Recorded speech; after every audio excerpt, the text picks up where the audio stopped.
Initially, my motivation in writing this book was my teenage son. I wanted to make sure he was aware of certain historical facts and political viewpoints that have become distorted over time. He and I'd be watching the evening news together, and I would have to keep interrupting, putting the TV on pause to interject facts that had been left out or to correct statements made that were just flat out wrong. He, of course, had no point of reference as to what I was telling him. He just had to take my word for it. I realized that for individuals who rely heavily on the mainstream media and our public education system for their information, that we conservatives, we have a huge information gap to fill as a result of revisionist history and the various biases found in both the mainstream media and the public education system. So I wrote this book.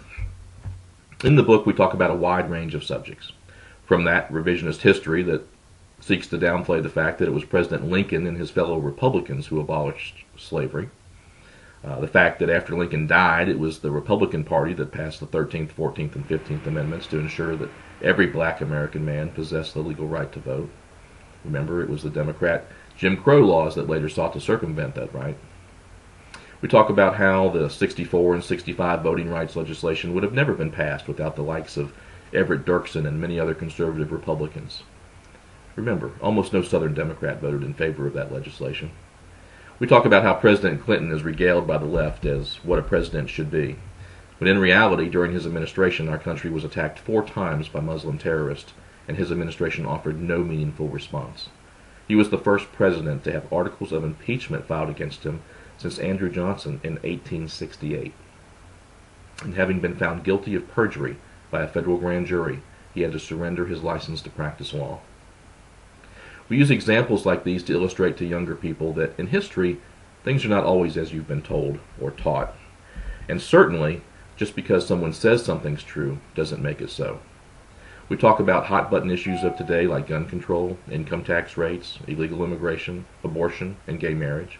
We even review the top issues from the 2012 campaign and get into what the media asserted compared to what the facts show as far as where the candidates stood on certain issues. There was a whole lot of misrepresentation during that campaign. We even teach a mini economics lesson pointing out why tax revenues actually go up when income tax rates go down, and how raising the minimum wage for the lowest skilled and the lowest effort workers actually costs them their jobs. Now, a main focus of this book is that if one is to be a true conservative and evaluate all of the issues through that true conservative lens, that a few changes do need to be made in our current party platform. The key to these changes is not that we encourage or advocate certain acts or behaviors, because we never will.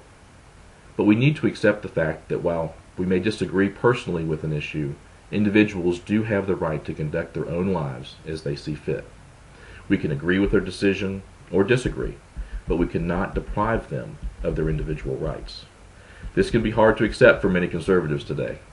But in order to be consistent in our philosophy and intellectually honest with ourselves, we must bring these issues to the forefront. We must make sure that everyone understands our point of view. If we don't define ourselves on these subjects, obviously others will.